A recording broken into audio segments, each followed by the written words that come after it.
रात को 8 बजे करीब युवराज अपार्टमेंट आता है और छवि को चलने के लिए कहता है। शिवा को और अपने साथ आए हुए ड्राइवर से सामान लेकर कार में रखने के लिए कहता है और खुद छवि के साथ कार के पास आता है और कार का बैकडोर खोलकर छवि को बैठने के लिए कहता है। छवि बैठ जाती है और छवि के बैठने के बाद युवराज शिवा को घर का ध्यान रखने के लिए बोल खुद भी बैठ जाता है और ड्राइवर से कार ड्राइव करने के लिए कहता है। ड्राइवर कार ड्राइव करने लगता है। छवि भी कार के बाहर देख रही थी। ना चाहते हुए भी इस समय उसकी आंखों में आंसू आ रहे थे। वह नहीं चाहती थी कि युवराज को उसके रोने के बारे में पता चले, मगर जैसे ही वह अपने घर की तरफ जाने वाली सड़क देखती है वह फपक कर रो पड़ती है। युवराज उसे ऐसे रोते हुए देख उसे कंधे से पकड़ अपने सीने से लगा लेता है। छवि भी उसके सीने से लगी हुई काफी देर तक रोती रहती है। युवराज भी उसके सिर को धीरे धीरे सहलाता रहता है। कुछ ही देर में उसे एहसास होता है कि छवि बिल्कुल शांत हो गई है। वह छवि की तरफ देखता है तो उसे पता चलता है कि छवि सो चुकी है। युवराज उसे और जोर से पकड़ लेता है और एक गहरी सांस लेते हुए वह पीछे की तरफ अपना सिर टिका लेता है। 5 बजे के लगभग वह दिल्ली पहुंचते हैं।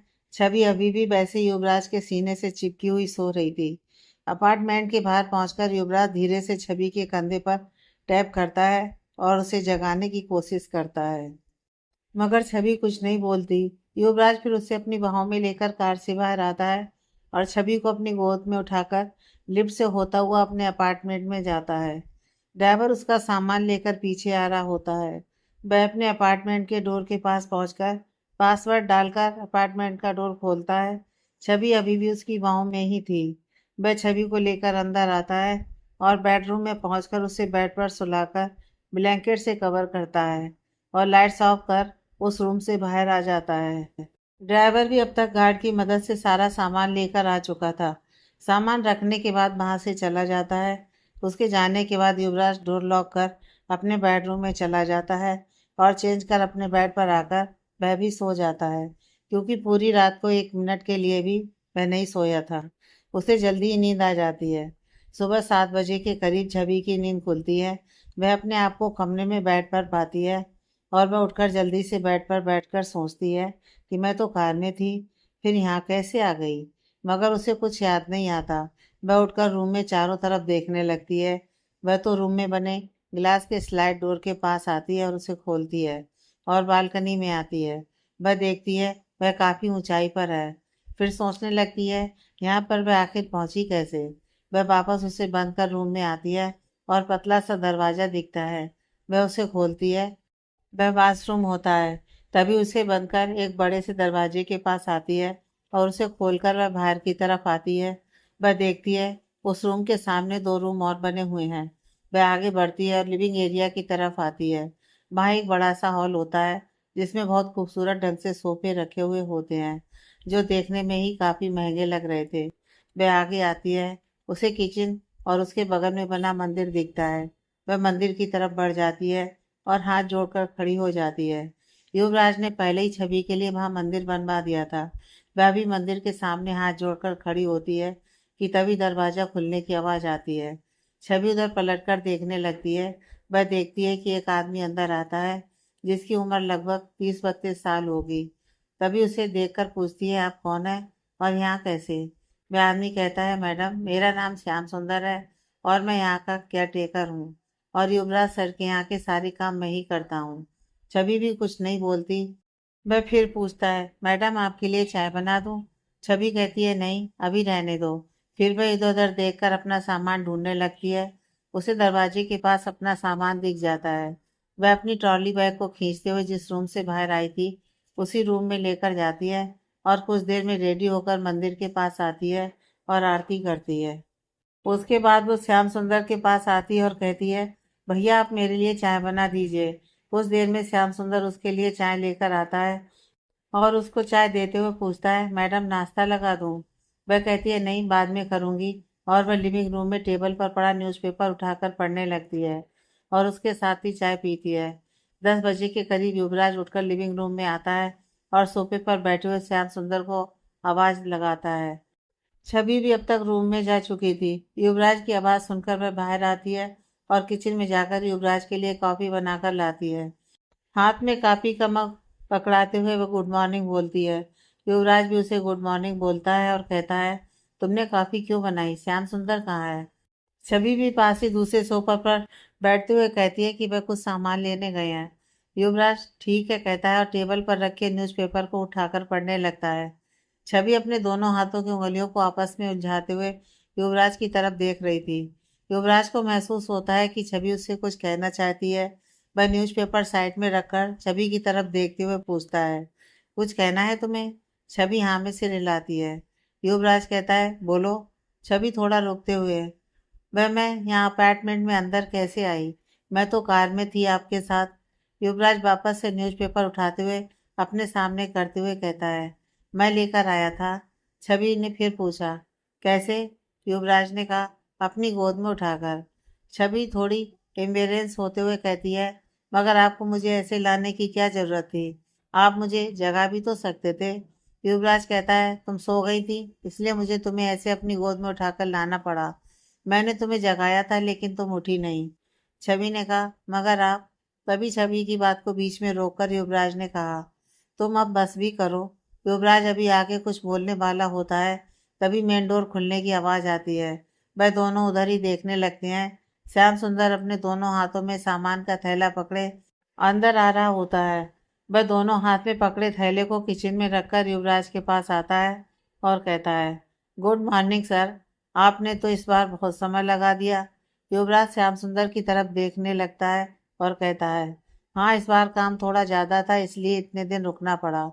फिर वह कहता है, अच्छा तुम बताओ तुम्हारी बहन की शादी कब है? श्याम सुंदर ने कहा, अगले हफ्ते सर। श्याम सुंदर की बात सुनकर युवराज ने कहा, ठीक है, तो तुम कब जा रहे हो अपने गाँव? श्याम सुंदर ने कहा, बस 2 या 3 दिनों में सर। युवराज ने कहा, ठीक है।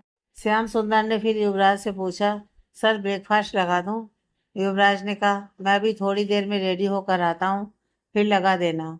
इतना कहकर वह अपने रूम में रेडी होने के लिए चला जाता है और कुछ देर बाद रेडी होकर वापस डाइनिंग टेबल पर आता है और श्याम सुंदर को ब्रेकफास्ट लगाने के लिए कहता है।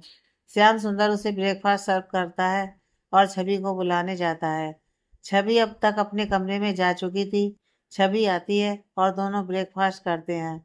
ब्रेकफास्ट करने के बाद युवराज अपने इंस्टीट्यूट चला जाता है। छवि अपने कमरे में चली जाती है। कुछ देर बाद छवि के डोर पर नॉक होता है। छवि उठकर दरवाजे पर आती है और दरवाजा खोलती है। श्याम सुंदर खड़ा होता है। छवि को देखकर वह कहता है, मैडम मैंने लंच रेडी कर दिया है, अब मैं जा रहा हूँ, शाम को आऊँगा। छवि ने कहा, ठीक है, क्योंकि श्याम सुंदर सुबह और शाम ही आता था और घर का सारा काम खत्म कर वापस चला जाता था। वह पूरे दिन अपार्टमेंट में नहीं रुकता था। श्याम सुंदर के जाने के बाद छवि आकर मेन डोर बंद करती है और अपने रूम में वापस आकर किताबें खोलकर पढ़ने की कोशिश करती है, मगर उसका मन पढ़ाई में नहीं लगता। वह किताबों को बंद कर रूम में बनी बालकनी में आती है और बाहर की तरफ देखने लगती है। कुछ देर वहीं खड़ी रहती है, फिर वापस रूम में आकर अंदर अपने सामान को रूम में बने क्लोजेट में सेट करने लगती है। अपने सारे सामान को अच्छे से सेट कर लेने के बाद वह युवराज के रूम की तरफ आती है और उसका सामान भी अच्छे से उसके रूम में अंदर बने क्लोजेट रूम में सेट करती है। युवराज के सारे सामान को सेट कर लेने के बाद वह क्लोजेट रूम से निकलकर युवराज के रूम में आती है और बड़े ही ध्यान से युवराज के रूम को देखती है। युवराज का रूम बहुत ही सिंपल सा था। बिल्कुल खाली खाली सी दीवारें थी। छवि सोचती है, लिविंग रूम तो इन्होंने बहुत ही अच्छे तरीके से डेकोरेट करवाया है, मगर अपना रूम कितना सिंपल रखा है। वह वहां से निकलकर उसी रूम के बगल में बने दूसरे रूम में जाती है। वो रूम बहुत ही स्टाइलिश तरीके से सजा हुआ था। कमरे में रखा बेड काफी महंगा लग रहा था, जो ऑफ वाइट कलर का था। उसी से मैच करता हुआ ऑफ वाइट कलर का 3 सीटर सोफा रूम में रखा हुआ था, जिसके सामने गोल कॉफी टेबल रखी हुई थी। सोफे की साइड में बालकनी से लगा हुआ एक बड़े बड़े पत्तों वाला प्लांट रखा हुआ था, जिसके पॉट में मिट्टी के ऊपर ऑफ वाइट कलर के ही छोटे छोटे ढेर सारे पत्थर रखे हुए थे। सोफे पर ऑफ वाइट और पीच कलर के मिले जुले कुशन्स रखे थे। कमरे में ऑफ वाइट कलर के ही पर्दे लगे हुए थे, जो कमरे को काफी खूबसूरत बना रहे थे। काफी टेबल पर बड़ा ही खूबसूरत शो पीस रखा हुआ था, जो बहुत ही छोटा सा था। वह काफी टेबल की खूबसूरती को और भी बढ़ा रहा था। रूम में दीवार पर बहुत ही खूबसूरत सी मॉडर्न पेंटिंग लगी हुई थी। उस रूम की डेकोरेशन देखकर छवि ने अपने मन में सोचा, इतना खूबसूरत रूम होने के बावजूद युवराज उस सिंपल से रूम में क्यों रहते हैं? थोड़ी देर उस रूम में रहने के बाद छवि उस रूम से बाहर निकल जाती है। अब तक शाम हो चुकी थी। श्याम सुंदर भी आ चुका था। छवि श्याम सुंदर से आसपास की जगहों के बारे में पूछती है। श्याम सुंदर उसे उस जगह के बारे में बताता है। छवि पहली बार इस शहर में आई थी। इसके पहले उसने इस शहर के बारे में सिर्फ पढ़ा ही था। डिनर बनाने के बाद और घर की बाकी के काम करने के बाद श्याम सुंदर चला जाता है। रात 9 बजे युवराज वापस आता है। वह काफी थका हुआ सा लग रहा था। छवि काफी कमक युवराज को थमाते हुए पूछा, क्या हुआ? आज आप बहुत थके हुए लग रहे हैं। छवि की बात सुनकर युवराज कॉफी का एक सिप लेते हुए कहा, हाँ, सिर में दर्द था, इसलिए जल्दी आ गया हूँ। छवि उसके पास सोफे पर बैठते हुए कहा, लाइए, मैं आपका सिर दबा दूँ, आपको आराम मिलेगा। युवराज छवि की बात सुनकर हाँ में सिर हिलाता है। छवि अपने दोनों हाथों से युवराज का सिर पकड़कर धीरे धीरे दबाने लगती है। छवि के दबाने से युवराज को आराम मिल रहा था। धीरे धीरे वह अपनी आंखें बंद कर लेता है। कुछ देर बाद वह अपना सिर छवि की गोद में रखकर लेट जाता है। छवि को युवराज के ऐसे अचानक से अपने गोद में लेटने से थोड़ी सी हैरानी होती है, मगर उसे कल रात की बात याद आती है कि किस तरह से वह युवराज के सीने से लगकर रो रही थी। फिर वह युवराज के चेहरे की तरफ देखती है, जो आंखें बंद किए हुए सुकून से उसकी गोद में लेटा हुआ था। युवराज के चेहरे का सुकून देखकर उसे तसल्ली मिलती है और वह युवराज का सिर दबाने लगती है। छवि की गोद में लेटे हुए युवराज को एक अलग ही सुकून मिल रहा था। थोड़ी देर में वह छवि की गोद में ही सो जाता है। कुछ देर बाद छवि युवराज से पूछती है, क्या आपका सर दर्द कुछ कम हुआ? युवराज कुछ नहीं बोलते। छवि को अब एहसास होता है कि युवराज सो चुका है। वह युवराज को जगाना ठीक नहीं समझती और खुद भी सोफे पर अपना सिर टिकाकर आंखें बंद कर सो जाती है। रात में युवराज की नींद खुलती है। वह देखता है वह छवि की गोद में ही सो गया था। उसकी आंखों के सामने छवि का चेहरा था। इस समय छवि का एक हाथ युवराज के माथे पर था और दूसरा युवराज के सीने पर था।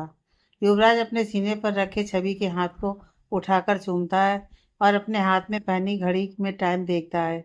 इस समय रात के 2 बज रहे थे। वह उठकर सोफे पर बैठता है और छवि के चेहरे की तरफ देखता है। वह सोते हुए बहुत ही प्यारी लग रही थी। युवराज उसे अपनी गोद में उठाता है और ले जाकर उसे रूम में सुलाता है और अच्छी तरह से उसे ब्लैंकेट से कवर करके रूम की लाइट ऑफ कर रूम से बाहर आ जाता है और अपने रूम में जाकर सो जाता है। अगली सुबह युवराज अपने हाथ में कॉफी का मग लिए हुए छवि को जगाता है। कुछ देर बाद सब छवि अपनी आंखें खोलती है और अपने सामने युवराज को देखकर हड़बड़ाकर उठ बैठती है। युवराज अपने हाथ में पकड़ा हुआ कॉफी का मग उसके हाथ में थमाता हुआ उसके सामने बेड पर बैठ जाता है। छवि उसके हाथ से कॉफी का मग लेती है और युवराज की तरफ देखती हुई पूछती है, अब आपका सिर दर्द कैसा है? युवराज बिना उसकी बातों का जवाब दिए पूछता है, मैं तुम्हारी गोद में ही सो गया था, तुमने मुझे जगाया क्यों नहीं? छवि को अब समझ में नहीं आ रहा था कि वह युवराज की बात का क्या जवाब दे। वो चुपचाप ही रहती है। युवराज फिर पूछता है, बताओ, तुमने मुझे जगाया क्यों नहीं? तुम्हें परेशानी हुई होगी। छवि कहती है, आप मुझे अपनी गोद में उठाकर यहाँ लेकर आए तो क्या आपको परेशानी हुई थी? क्योंकि छवि को याद आता है कि रात में वह भी सोफे पर ही सो गई थी और जब उसकी आंख खुली है तो वह अपने कमरे में बेड पर थी। उसे समझ में आ जाता है कि युवराज ही उसे उठाकर यहाँ लाया होगा। मैं भी तो सो गई थी। छवि की बात सुनकर युवराज कहता है, तुम इतनी हल्की हो कि मुझे तुम्हें उठाकर यहाँ लाने में कोई परेशानी नहीं हुई। छवि कहती है, वैसे ही मुझे भी कोई परेशानी नहीं हुई है। वह दोनों अभी बात ही कर रहे थे कि तभी श्याम सुंदर आता है और कहता है, सर, भाई रॉकी सर आए हैं। युवराज श्याम सुंदर से कहता है, तुम उसे बिठाओ, मैं अभी आता हूँ। श्याम सुंदर युवराज की बात सुनकर वहां से चला जाता है। छवि युवराज की तरफ देखते हुए पूछती है, रॉकी सर यहाँ? युवराज कहता है, मैं जहाँ रहता हूँ वह भी वहीं रहता है, वह मेरा पर्सनल असिस्टेंट है। छवि उसकी बात को सुनकर सिर हिलाती है। युवराज छवि की तरफ देखता हुआ कहता है, तुम्हें रात को भी मेरी वजह से भूखा रहना पड़ा। चलो जल्दी से रेडी हो जाओ और फिर ब्रेकफास्ट कर लो, तुम्हें भूख लगी होगी। युवराज की बात सुनकर छवि कहती है, आपने भी तो रात में कुछ नहीं खाया। छवि की बात सुनकर युवराज उसकी आंखों में देखने लगता है। फिर वह कुछ देर बाद उठकर रूम से बाहर चला जाता है। छवि भी बेड से उठकर रेडी होने बाथरूम में चली जाती है। इधर युवराज लिविंग रूम में बैठा रॉकी से बात कर रहा होता है। छवि भी कुछ देर बाद रेडी होकर लिविंग रूम में आती है। तीनों साथ में बैठकर ब्रेकफास्ट करते हैं। उसके बाद युवराज कॉलेज के लिए रेडी होने चला जाता है और कुछ ही देर बाद रेडी होकर रॉकी के साथ कॉलेज के लिए निकल जाता है। दोपहर में युवराज छवि के पास फ़ोन करता है। छवि इस समय अपने रूम में बैठी लैपटॉप पर कुछ काम कर रही होती है। वह बिना फ़ोन के स्क्रीन की तरफ देखे हुए फ़ोन को रिसीव करती है और कहती है, हाँ सर बोलिए। छवि जानती थी कि यह फ़ोन युवराज का ही होगा, क्योंकि युवराज के सिवा उसे कोई फ़ोन नहीं करता था। उसके फ़ोन लिस्ट में युवराज और उससे जुड़े हुए एक दो लोगों के ही नंबर सेव थे। छवि की आवाज़ सुनकर युवराज कहता है, आज श्याम सुंदर अपने गांव जाएगा। मेरी कबर्ड में पैसे रखे हुए हैं, तुम निकाल कर उसे दे देना, उसकी बहन की शादी के लिए। युवराज की बात सुनकर छवि कहती है, ठीक है सर। युवराज फ़ोन डिस्कनेक्ट कर देता है। शाम को वह श्याम सुंदर को पैसे निकाल कर देती है। श्याम सुंदर अपनी बहन की शादी के लिए अपने गांव निकल जाता है। उसके जाने के बाद छवि भी अपने रूम में आकर अपने काम में बिजी हो जाती है। रात के 11 बज रहे होते हैं। छवि लिविंग रूम में बैठी युवराज का इंतजार कर रही होती है। वह कई बार अब तक युवराज को कॉल कर चुकी थी, मगर युवराज का नंबर स्विच ऑफ होता है। उसे अब थोड़ी घबराहट भी हो रही थी। वह फिर रॉकी को कॉल करती है और युवराज के बारे में पूछती है। रॉकी ने कहा, बॉस तो 8 बजे ही चले गए थे। छवि ने कहा, मगर वह अभी तक घर नहीं आया है और उनका नंबर भी स्विच ऑफ आ रहा है। इस समय बाहर बहुत जोरों की बारिश भी हो रही थी। छवि ने कहा, रॉकी सर आप एक बार चेक कर लीजिए, बाहर मौसम भी बहुत ख़राब है। छवि की बात सुनकर रॉकी भी थोड़ा परेशान होता है, क्योंकि युवराज सीधे घर ही जाने वाला था। वह बोला, आप परेशान मत होइए, मैं देखता हूँ। छवि को अब थोड़ी तसल्ली होती है। रॉकी अपनी कार लेकर युवराज के अपार्टमेंट जाने वाले रास्ते पर उसे ढूंढता है। हाईवे पर पहुंचकर वह देखता है युवराज की कार खड़ी है। वह उस कार के पास पहुंचता है तो देखता है युवराज कार का बोनट खोले कुछ कर रहा था।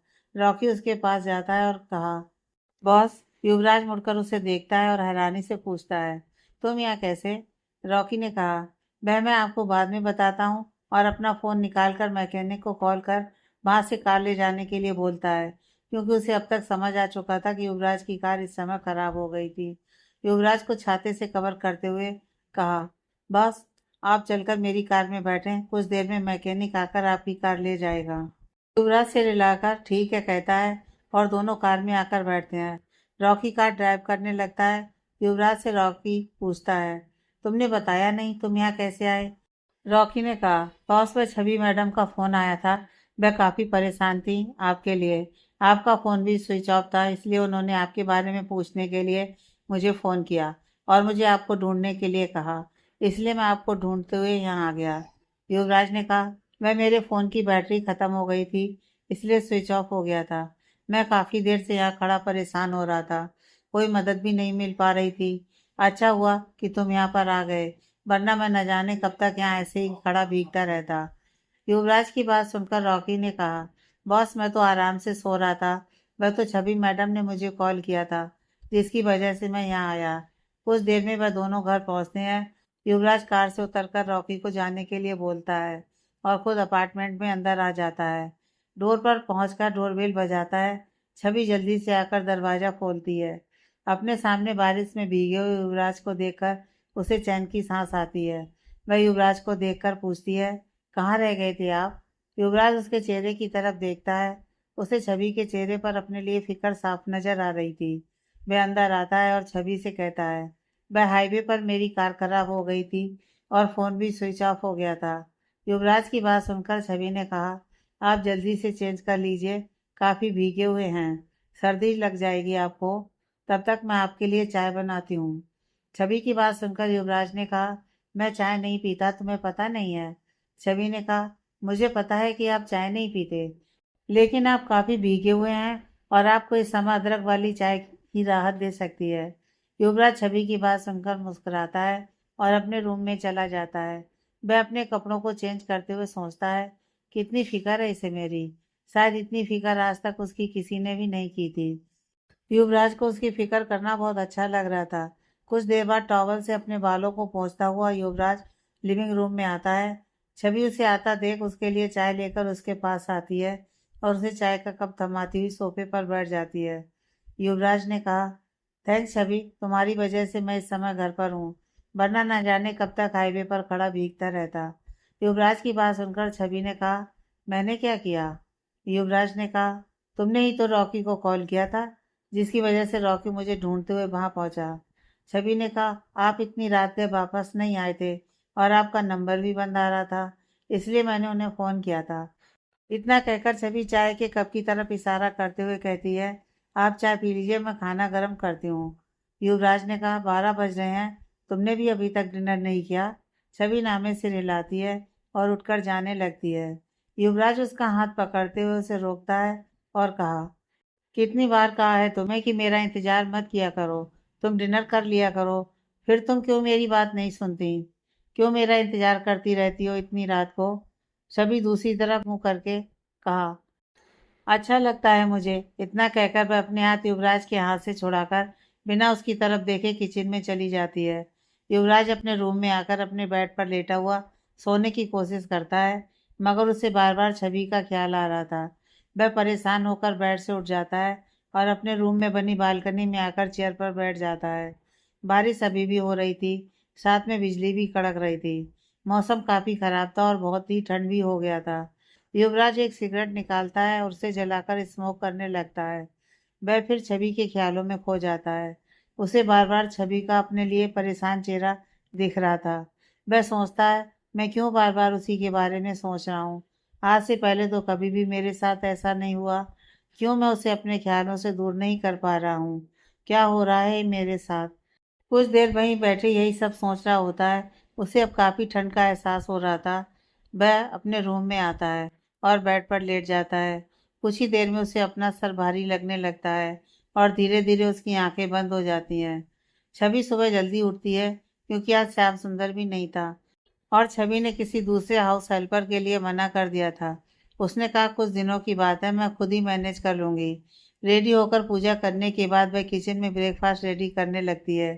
9:30 हो जाते हैं। वह बार बार घड़ी देखती हुई युवराज के रूम के बाहर आने का इंतजार कर रही थी, मगर युवराज अब तक नहीं उठा था। वह सोचती है, रेडी तो सर 6 बजे हो जाते हैं, आज 9:30 बज गए, तो अब तक क्यों नहीं उठे?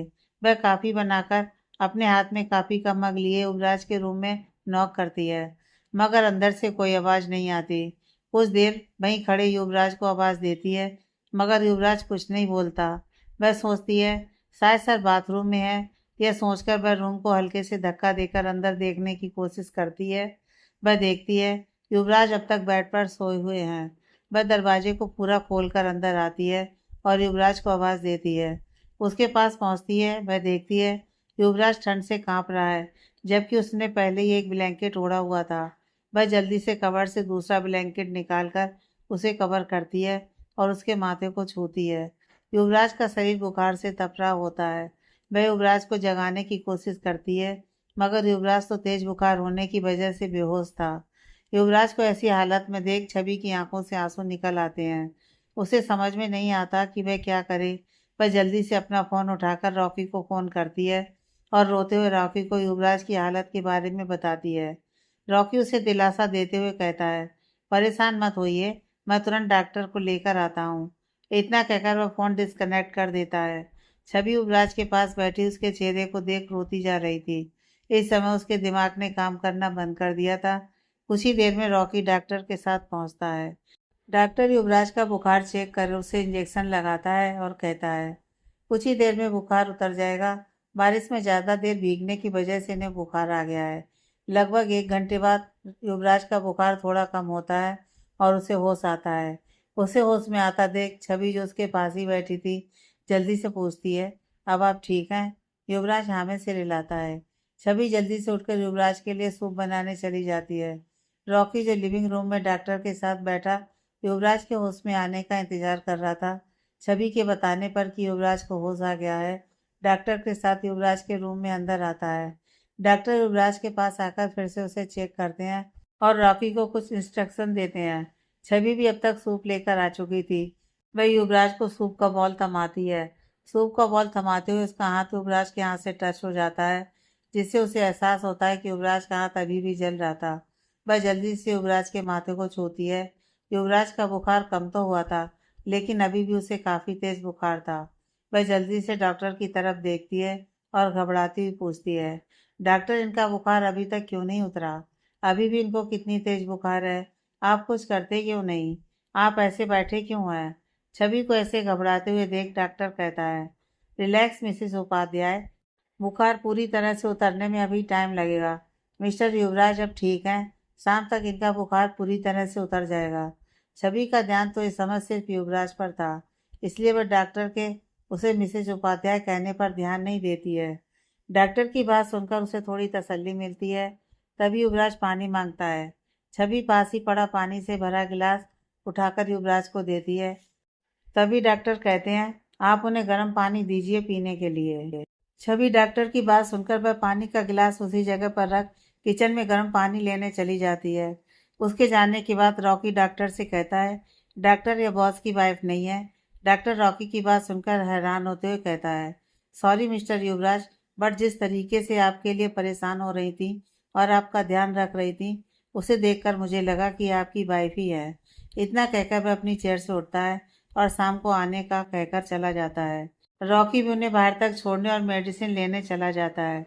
कुछ देर बाद छवि गर्म पानी लेकर आती है और युवराज को पीने के लिए देती है। युवराज ने अभी तक सूप नहीं पिया था। बस सूप का बॉल अपने हाथों में लेती है और धीरे धीरे सूप ठंडा कर युवराज को पिलाती है। युवराज बड़े ध्यान से उसके चेहरे की तरफ देख रहा था। छवि की आंखें सूजी हुई और लाल थीं। वह समझ जाता है कि छवि रोई हुई है। कुछ देर बाद रॉकी मेडिसिन लेकर आता है। छवि भी युवराज को सूप पिलाकर बॉल को किचन में रखने चली जाती है। रॉकी युवराज के पास आता है। युवराज उसे बेड के पास ही रखी चेयर पर बैठने का इशारा करता है। रॉकी बैठ जाता है। युवराज उससे पूछता है, तुम कब आए? रॉकी कहता है, यही कोई 1 घंटा पहले। युवराज फिर पूछता है, उसने फ़ोन किया था? रॉकी कहता है, यस बॉस। युवराज फिर पूछता है, रो रही थी? रॉकी कहता है, हाँ बॉस, शायद जब से उन्होंने आपको इस हालत में देखा है तभी से रो रही थी। मेरे पास भी जब उन्होंने फ़ोन किया उस समय भी रो रही थी, और जब तक आपको होश नहीं आया तब तक यहीं आपके ही पास बैठी हुई थी। उसकी बात सुनकर युवराज कहता है, ठीक है, अब तुम कॉलेज जाओ। रॉकी कहता है, लेकिन सर, यहाँ आप अकेले? युवराज उसकी बात को बीच में काटते हुए कहता है, छवि है, यहाँ कोई बात होगी तो वो फ़ोन कर देगी। वैसे भी मैं अब ठीक हूँ, शाम को आ जाना। इस समय तुम्हारा कॉलेज में होना ज़्यादा ज़रूरी है। रॉकी ओके बॉस बोलकर वहाँ से चला जाता है। युवराज को अभी भी बुखार था और उसे काफ़ी थकान महसूस हो रही थी। वह फिर से सो जाता है। छवि रूम में आती है और युवराज को सोया हुआ देख उसके माथे को छूती है। बुखार अब थोड़ा और कम हो गया था। छवि को अब थोड़ी और राहत मिलती है। वहीं युवराज के पास ही चेयर पर बैठ जाती है। शाम को डोरबेल की आवाज़ आती है। छवि अब तक वहीं युवराज के पास ही बैठी हुई थी।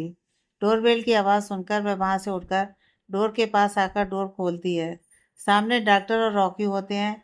छवि उन्हें अंदर आने के लिए कहती है। वह दोनों अंदर आते हैं। छवि भी उनके साथ युवराज के रूम में आती है।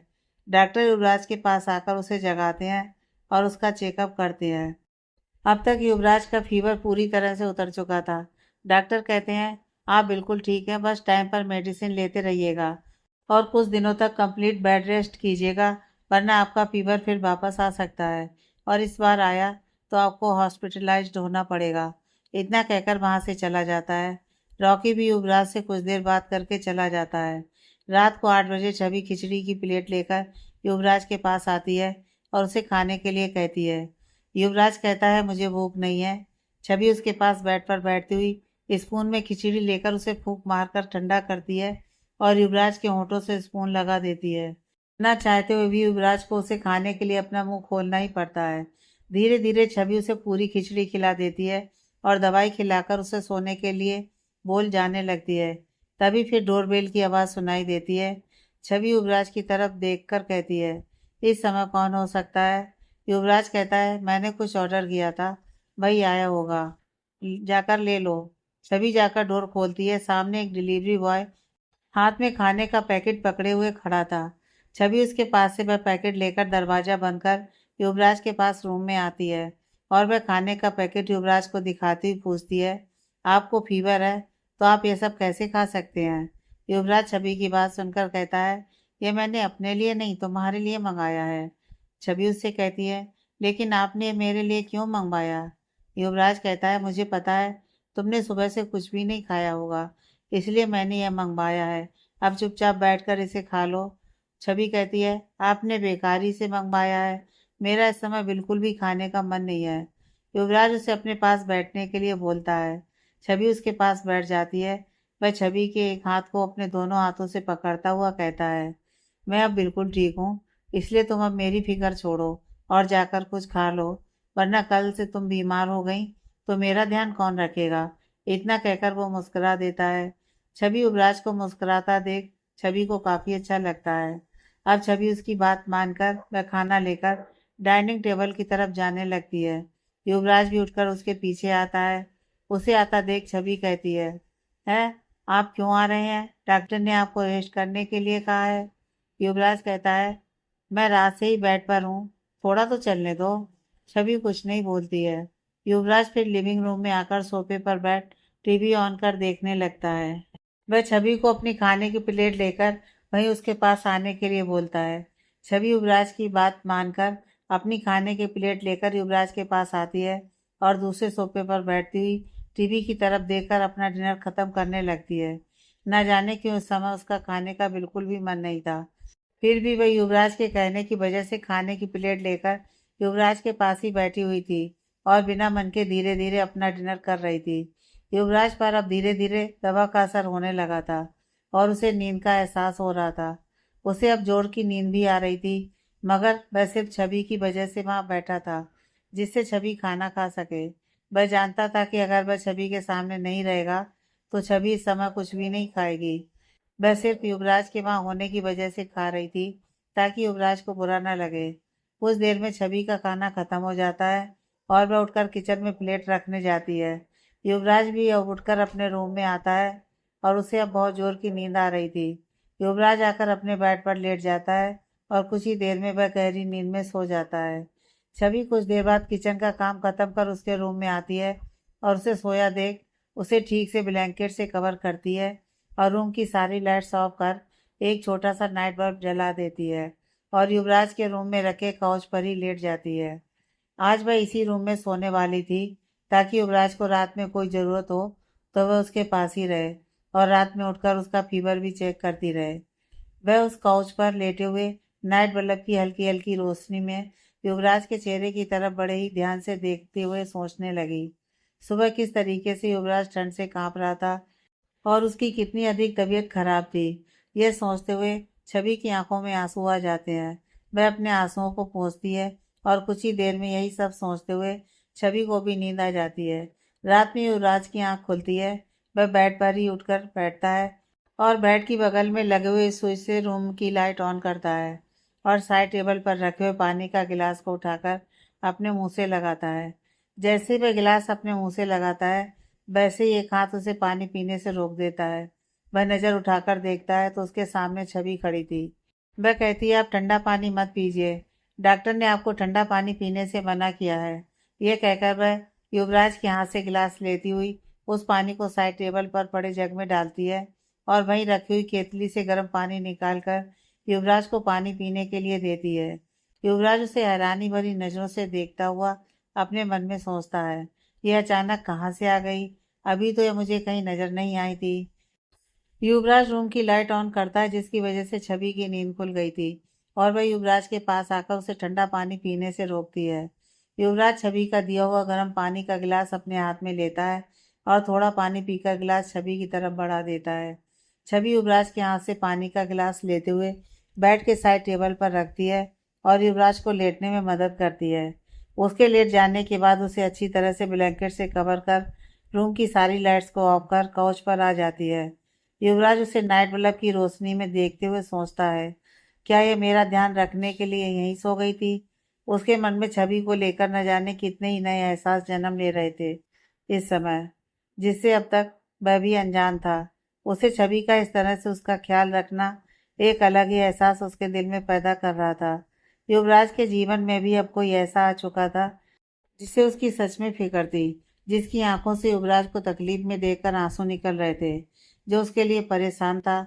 युवराज को एहसास हो रहा था कि उसे भी कोई ऐसा रिश्ता चाहिए था जो सिर्फ और सिर्फ उसका हो, वह जिस पर सिर्फ उसका अधिकार हो। अब तक उसके पास कोई भी ऐसा रिश्ता नहीं था जो सिर्फ और सिर्फ उसका हो।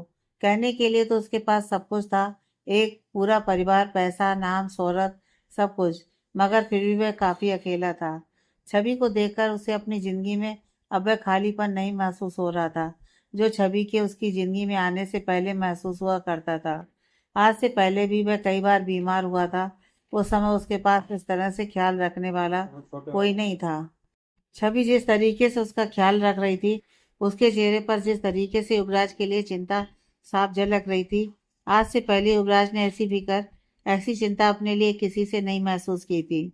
यही सब सोचते हुए ना जाने कब उसे नींद आ जाती है। अगले दिन सुबह छवि के जगाने पर उसकी आंख खुलती है। छवि उसकी तरफ काफी का मुख बढ़ाते हुए उसे गुड मॉर्निंग बोलती है और फिर पूछती है, अब आप कैसा महसूस कर रहे हैं? फिर छवि उसके माथे को छूकर युवराज का बुखार चेक करती है। युवराज को बुखार नहीं था। वह राहत की सांस लेती है। युवराज अपने माथे पर रखे हुए उसके हाथ को पकड़ उसे अपने पास बिठाता है और कॉफी का एक सिप लेते हुए कहता है, अब मैं बिल्कुल ठीक हूँ। छवि युवराज के पास से उठती हुई कहती है, मैं आपका ब्रेकफास्ट लेकर आती हूँ, फिर आपको मेडिसिन भी लेनी है। युवराज कहता है, पहले मैं शॉवर लूंगा, फिर ब्रेकफास्ट करूंगा। छवि उसके क्लोजेट रूम में जाकर उसके लिए कपड़े निकालकर बेड पर रखती हुई कहती है, ठीक है, फिर आप जल्दी से शॉवर ले लीजिए। इतना कहकर वह रूम से बाहर चली जाती है। युवराज अपनी कॉफी खत्म कर बाथरूम में जाकर शॉवर लेता है और रूम में आकर छवि के निकाले हुए कपड़ों को अपने हाथ में लेकर मुस्कुराता है और फिर उन्हें पहनकर बाहर आता है। वह देखता है कि छवि किचन में कुछ काम कर रही है। वह वहीं खड़ा छवि को ध्यान से देखने लगता है। तभी किचन में काम कर रही छवि की नज़र युवराज पर आती है। वह युवराज को देखकर कहती है, आप आ गए? चलिए अब जल्दी से ब्रेकफास्ट कर लीजिए, वरना मेडिसिन के लिए देर हो जाएगी। इतना कहकर वह डाइनिंग टेबल पर युवराज के लिए ब्रेकफास्ट लगाने लगती है। युवराज भी अब तक डाइनिंग टेबल पर आकर बैठ चुका था। छवि उसकी प्लेट में ब्रेकफास्ट सर्व करती है और उसे ब्रेकफास्ट सर्व करते हुए देख युवराज पूछता है, क्या यह तुमने बनाया है? छवि हाँ में सिर हिलाती है। युवराज फिर से उसे पूछता है, तो क्या तुम घर का बाकी का भी सारा काम कर रही हो? इस समय उसके चेहरे पर गुस्से के भाव आ जाते हैं। उसे ये पसंद नहीं था कि छवि घर का कोई भी काम करे जिसकी वजह से उसकी प्रिपरेशन पर असर पड़े। छवि उसके गुस्से के कारण को समझते हुए कहती है, नहीं, सुबह मेड आई थी, घर का बाकी सारा काम वही करके गई है, मैंने सिर्फ ब्रेकफास्ट रेडी किया है। युवराज अब थोड़ा शांत हो जाता है और छवि से कहता है, तुमने कुक को क्यों नहीं बुलाया?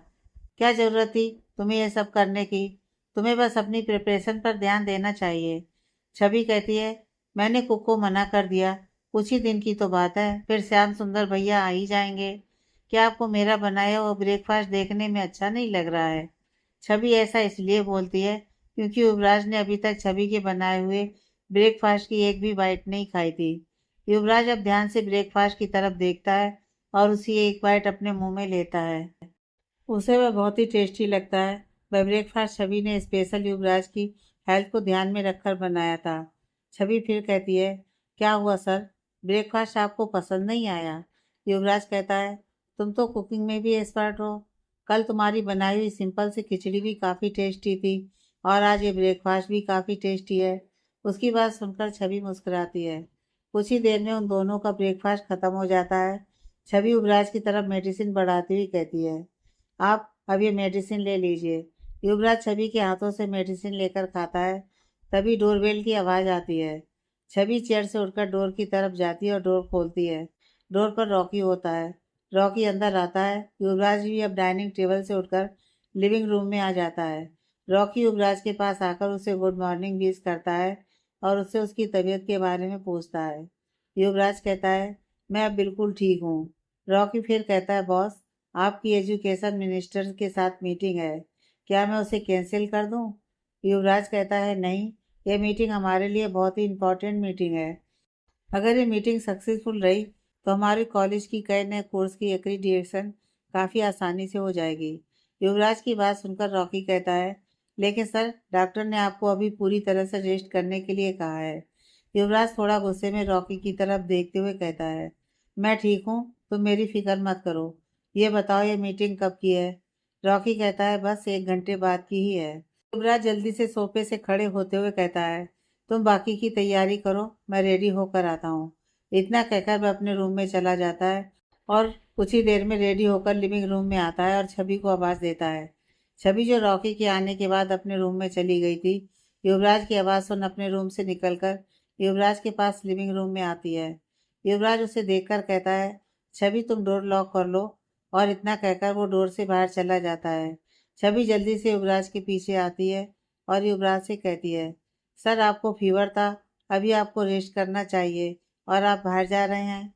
युवराज कुछ देर के लिए रुकता है और छवि की तरफ देखते हुए कहता है, छवि मेरी एक इम्पॉर्टेंट मीटिंग है, मैं वापस आकर तुमसे बात करता हूँ। इतना कहकर वह चला जाता है। छवि वहीं खड़े उसे जाते हुए देखती रहती है। उसे युवराज का इस तरीके से जाना अच्छा नहीं लग रहा था, लेकिन वह कुछ कर भी नहीं सकती थी। न जाने क्यों उसे युवराज की बहुत फिक्र हो रही थी। युवराज जब उसकी नज़रों से ओझल हो जाता है, वह अंदर आती है और डोर लॉक कर लिविंग रूम में ही सोफे पर बैठकर युवराज के बारे में सोचने लगती है। फिर वह अपना फ़ोन निकालकर रॉकी को फ़ोन करती है। रॉकी जो अभी तक अपार्टमेंट के बाहर ही पहुंचा था, छवि का नंबर देखकर फ़ोन रिसीव करता है। दूसरी तरफ से छवि कहती है, रॉकी सर, क्या युवराज सर का जाना क्या इतना ही इम्पोर्टेंट था? रॉकी कहता है, हाँ, उनकी एक इम्पोर्टेंट मीटिंग है जो वही अटेंड कर सकते हैं। छवि फिर कहती है, सर उनका ध्यान रखिएगा, डॉक्टर ने उन्हें रेस्ट करने के लिए बोला है। उसकी बात सुनकर रॉकी कहता है, आप फिक्र मत कीजिए, मैं उनका ध्यान रखूंगा। छवि फिर कहती है, वह कब तक वापस आ जाएंगे? तभी युवराज रॉकी के हाथ से फ़ोन लेता हुआ कहता है, तुम परेशान मत हो, मैं कुछ ही देर में आ जाऊंगा। इतना कहकर वह फ़ोन डिस्कनेक्ट कर देता है। रॉकी ने पहले ही युवराज को बता दिया था कि छवि मैडम का कॉल है, इसलिए युवराज ने उसे स्पीकर ऑन करके बात करने के लिए कहा था। इस समय रॉकी का छवि से बात करना ना जाने क्यों युवराज को अच्छा नहीं लग रहा था। वह रॉकी को कार ड्राइव करने के लिए बोल आगे की पैसेंजर सीट पर बैठ जाता है। उसे ना जाने क्यों कार की बैक सीट पर बैठना अच्छा नहीं लगता था। वह कभी भी कार में बैक सीट पर नहीं बैठता था। उसे खुद ही कार ड्राइव करना पसंद था, लेकिन रॉकी को बिजी रखने के लिए वह उसे कार ड्राइव करने के लिए बोलता है, ताकि वह फिर से छवि का फ़ोन रिसीव करके उससे बात ना करने लगे। कुछ ही देर में वह दोनों मीटिंग वाली जगह पर पहुंच जाते हैं और कुछ ही समय में उनकी मीटिंग भी शुरू हो जाती है। लगभग 2 घंटे बाद युवराज मीटिंग खत्म कर रॉकी के साथ बाहर आता है। इस समय उन दोनों के चेहरे पर मीटिंग की सक्सेसफुल होने की खुशी साफ झलक रही थी। रॉकी युवराज से कहता है, बॉस ये बाजी भी आपने मार ही ली। युवराज कहता है, इस मीटिंग को सक्सेस करने में तुम्हारा भी बहुत बड़ा हाथ है रॉकी। फिर वह रॉकी से पूछता है, छवि ने तुम्हें फिर से फ़ोन किया था क्या? रॉकी अपना फ़ोन निकालकर चेक करते हुए कहता है, नहीं बॉस, उन्होंने मुझे कोई कॉल नहीं किया, क्योंकि मीटिंग के समय रॉकी ने अपना फ़ोन साइलेंट कर दिया था। युवराज और रॉकी अब तक अपनी कार के पास पहुंच चुके थे। रॉकी आगे की पैसेंजर सीट का डोर खोलता है। युवराज आकर बैठता है। रॉकी वापस डोर बंद कर ड्राइविंग सीट पर आकर बैठता है और कार को ड्राइव करता हुआ युवराज से पूछता है, बस अपार्टमेंट चलना है? युवराज कहता है, नहीं, अभी कॉलेज चलो, कॉलेज जाना जरूरी है। रॉकी युवराज की तरफ देखते हुए कहता है, लेकिन बॉस, आपको डॉक्टर ने रेस्ट करने के लिए कहा है। युवराज रॉकी की बात सुनकर गुस्से में उसे घूर कर देखता है। अब रॉकी बिना कुछ कहे डर के मारे कार को कॉलेज की तरफ जाने वाले रोड पर ले लेता है। कुछ ही देर में वह दोनों कॉलेज पहुंच जाते हैं। युवराज अपने ऑफिस में पहुंचकर प्रिंसिपल को अपने ऑफिस में बुलाता है और उन्हें मीटिंग के सक्सेसफुल होने की न्यूज़ देता है। फिर उन्हें आगे की प्रोसेस जल्दी से जल्दी कंप्लीट करने के लिए बोलता है। लगभग 1 घंटे की बातचीत के बाद वह प्रिंसिपल को जाने के लिए बोल देता है। प्रिंसिपल के जाने के बाद रॉकी युवराज के पास आता है और कहता है, बॉस, वह छवि मैडम की कई बार कॉल आ चुकी है। वह कह रही हैं आपकी मेडिसिन का टाइम हो गया है। वह बार बार आपको घर आकर रेस्ट करने के लिए बोल रही हैं। रॉकी अभी यही बोल रहा होता है कि तभी एक बार रॉकी का फ़ोन रिंग करता है। रॉकी अपना फ़ोन युवराज को दिखाते हुए कहता है, बॉस, फिर उन्हीं का फ़ोन आ रहा है। वह परेशान हो रही हैं आपके लिए, मैं क्या बोलूँ उनसे? युवराज उसके फ़ोन को अपने हाथ में लेता है और उसे बाहर जाने के लिए बोलता है। रॉकी युवराज की बात सुन और गुस्से से भरा उसका चेहरा देखकर ऑफिस के बाहर चला जाता है। उसके जाने के बाद युवराज फ़ोन को देखते हुए सोचता है, क्या ये मुझे कॉल नहीं कर सकती है? ये मेरे नंबर पर फ़ोन करके मुझे मेडिसिन लेने के लिए क्यों नहीं बोल सकती है? लेकिन इसे तो उस रॉकी से बात करनी है। लगता है इसकी आवाज़ सुनकर उसे सुकून मिलता है। इधर छवि ये सोचकर युवराज के पास कॉल नहीं कर रही थी कि उसके बार बार कॉल करने की वजह से कहीं युवराज डिस्टर्ब ना हो जाए और उससे नाराज ना हो जाए। इतना सोचकर वह छवि की कॉल को रिसीव करता है। दूसरी तरफ से छवि बिना ये जाने कि युवराज ने फोन रिसीव किया है कहती है, रॉकी सर, मैं कब से आपको समझाने की कोशिश कर रही हूँ कि आप युवराज सर को वापस घर ले आइए। उन्होंने मेडिसिन नहीं ली तो उनकी तबीयत फिर से खराब हो जाएगी और उन्हें अभी आराम करने की ज़रूरत है। आप तो समझदार हैं, फिर आप क्यों नहीं उन्हें समझाते? क्यों वे वापस घर नहीं आ रहे हैं? युवराज रॉकी के लिए समझदार शब्द सुनकर गुस्से में छवि को डांटते हुए कहता है, बकवास बंद करो। रॉकी तुम्हें समझदार लगता है तो क्या मैं तुम्हें बेवकूफ़ लगता हूँ? तुम्हें मेरी फिक्र करने की ज़रूरत नहीं है, मैं खुद अपना ध्यान रख सकता हूँ। तुम अब अपने काम से काम रखो। इतना कहकर युवराज फोन डिस्कनेक्ट कर देता है। दूसरी तरफ युवराज की बात को सुनकर छवि की आंखों में आंसू आ जाते हैं। फिर भी वह अपने आंसू पोंछकर फोन में टाइम चेक करती है। युवराज की मेडिसिन पहले ही आधे घंटे लेट हो चुकी थी। वह जल्दी से फ़ोन में युवराज की सारी मेडिसिन ऑर्डर करती है और 10 मिनट में कॉलेज में डिलीवर करने को कहती है।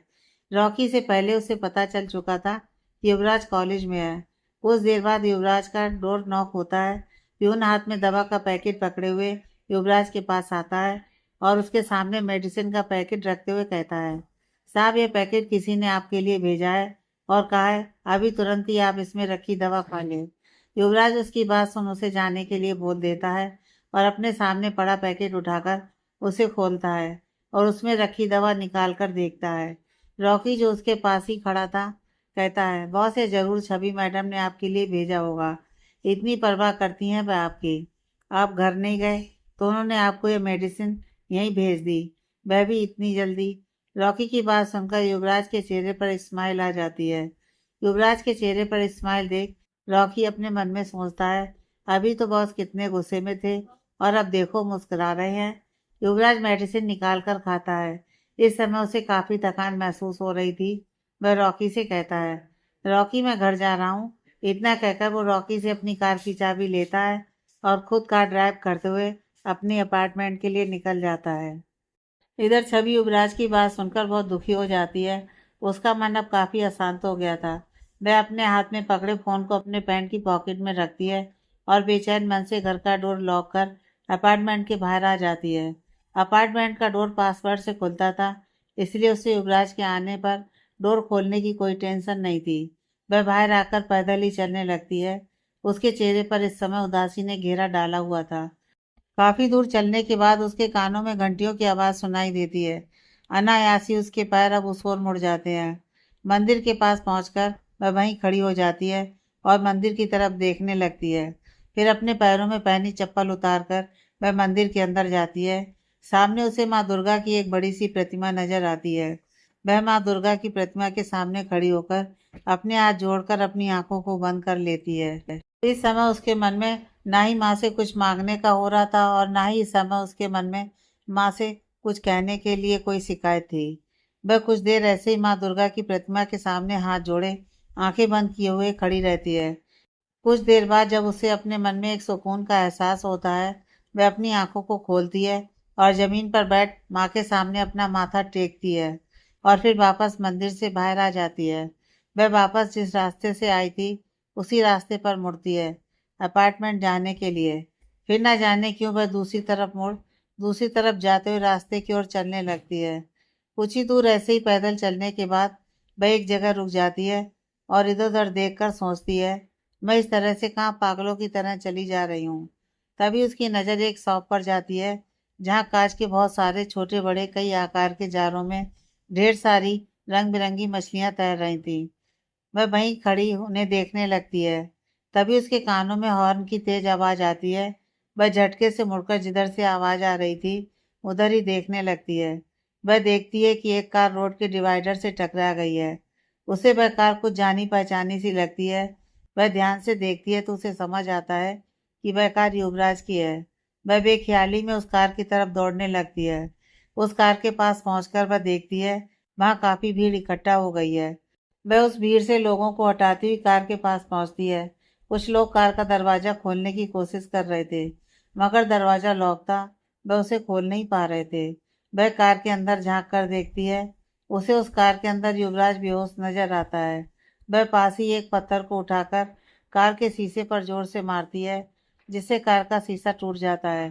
तभी एक आदमी उसके पास आता है और टूटे हुए शीशे के अंदर हाथ डालकर जल्दी से कार का डोर खोलता है और उसमें से युवराज को निकालकर कुछ लोगों की मदद से पास ही खड़ी दूसरी कार में बिठाता है। छवि भी युवराज के साथ उसी कार में बैठ जाती है। उसे इस समय कुछ और नजर नहीं आ रहा था। उसकी आंखों से युवराज को देखकर बेतहाशा आंसू निकले जा रहे थे। तभी वह आदमी कहता है, मैम आप परेशान मत होइए, सर ठीक हो जाएंगे। छवि अपना सिर उठाकर उस आदमी की तरफ देखती है। वह रॉकी था। युवराज के कॉलेज से ऐसे निकलने से रॉकी को उसकी फिक्र हो रही थी। वह जानता था युवराज की तबीयत पहले से ही खराब है। वह युवराज को खुद ड्राइव करने से रोकना चाहता था, मगर युवराज के गुस्से की वजह से उसकी युवराज से कुछ भी कहने की हिम्मत नहीं हुई। इसलिए वह युवराज के वहां से निकलने के बाद दूसरी कार लेकर उसके पीछे पीछे आ रहा था। रॉकी छवि से इतना बोलने के बाद जल्दी से ड्राइविंग सीट पर बैठकर ड्राइव करने लगता है। छवि अभी भी रोई जा रही थी। कुछ ही देर में वह लोग हॉस्पिटल पहुंचते हैं। रॉकी ने पहले ही हॉस्पिटल में फोन कर दिया था, इसलिए डॉक्टरों की एक टीम पहले ही हॉस्पिटल के गेट पर खड़ी युवराज के आने का इंतजार कर रही थी। युवराज के पहुंचते ही वह उन्हें लेकर हॉस्पिटल के इमरजेंसी रूम में चले जाते हैं। युवराज उस शहर की एक जानी मानी पावरफुल हस्ती था, इसलिए तुरंत ही उसका ट्रीटमेंट शुरू हो जाता है। छवि जिसकी आंखों से युवराज को ऐसी हालत में देखकर लगातार रोई ही जा रही थी। रॉकी उसके पास आकर कहता है, प्लीज आप शांत हो जाइए, बॉस ठीक हो जाएंगे। रॉकी की बात सुनकर छवि उसके गाल पर एक जोर का तमाचा मारती है। आगे की कहानी नेक्स्ट पार्ट में।